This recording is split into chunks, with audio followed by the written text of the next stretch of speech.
conceito no autor. Sei lá, a beatitude em Aristóteles, está entendendo? Sei lá, a ideia em Platão, e a gente fica aí. Não. Eu me lembro que eu estava uma vez como júri de tese, de uma tese sobre Nietzsche, e a pessoa dizia que Nietzsche elogiava Goethe como um pensador trágico. E eu achei muito curioso isso, realmente isso é verdade, mas eu disse, mas como isso é possível se o próprio Goethe disse que a última coisa que ele poderia ser era trágico, que ele abomina o trágico. E aí essa garota que estava defendendo a tese disse, não, isso eu não sei, eu estou fazendo uma tese sobre Nietzsche, não estudei Goethe. Eu vi uma pobreza naquilo, está entendendo? Quer dizer, é uma coisa de fazer estudos monográficos, mas de desistir de pensar filosoficamente. Está entendendo? Sei lá, cada um faça a sua revisão de afetos aí e ver. É muito complicado, eu estou falando de coisas muito complicadas, está entendendo? Só estou querendo dizer que uma das coragens ou da genialidade do Deleuze é ter tentado escapar disso, é ter tentado pensar por si mesmo, está entendendo? Mesmo que levando em consideração o pensamento de outros. Ele sempre estudou os outros para constituir o seu próprio pensamento. Ora, quando eu digo os outros aqui, eu tinha falado dos filósofos, porque eu disse, a filosofia de Deleuze é um sistema de relação conceitual, de conceitos que ele extrai, sobretudo desses três grandes filósofos, né, dos maiores que já houve.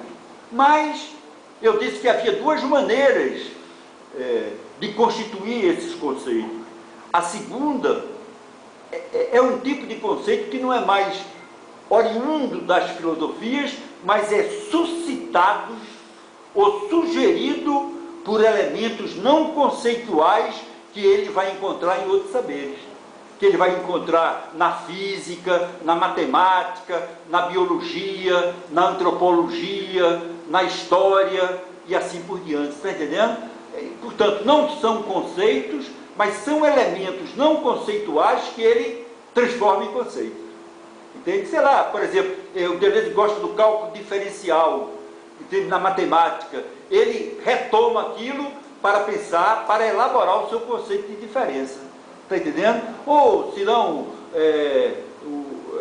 a noção de estrutura, entende? Na ciência também foi importante. Ou na arte, por exemplo, na literatura, a ideia de signo em Proust, ou de sentido em Proust, fundamental. Quer dizer, o Deleuze escreveu um livro belíssimo sobre Proust, chamado Proust e os Signos, que é justamente tentando mostrar como é que Proust pensa. Está entendendo? A literatura é pensamento. E ele vai dizer, Proust pensa relacionando signos com sentido, buscando o sentido dos signos. E aí o tempo tem uma função assim fundamental. Ora, o Proust não está fazendo filosofia ao pensar em signos, em sentido ou tempo, mas Deleuze se apropria da maneira como o Proust, por exemplo, pensou essa problemática na sua literatura para transformar em conceitos. Estão entendendo qual é a diferença? Num ele extrai conceitos, no outro, elementos não conceituais suscitam a sua criação de conceitos. Isso é em geral, assim, eu dei esse exemplo de Proust, mas podia dar o exemplo de Kafka. Por exemplo, o conceito de desterritorialização em Deleuze vem muito de Kafka, entende? Ou, sei lá, a crítica da burocracia, por exemplo, que é um dos temas que o Deleuze gosta, vem também da sua leitura de Kafka. Isso não estava na literatura formulado dentro de um sistema conceitual, mas não somente dos literatos, não é? Deleuze adora Cézanne, Deleuze adora Bacon, ele escreveu um livro maravilhoso sobre Bacon. Por exemplo, a crítica da semelhança no Deleuze vem muito da ideia que que Bacon defende da não semelhança do bom retrato, entende?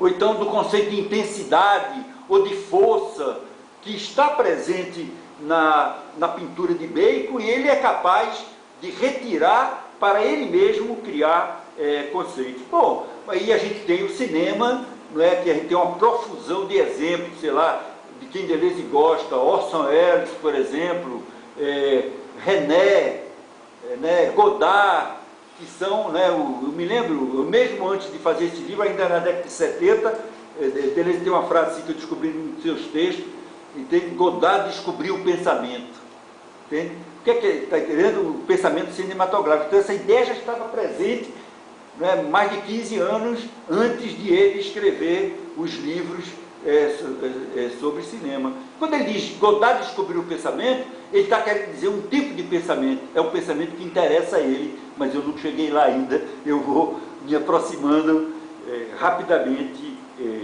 daí.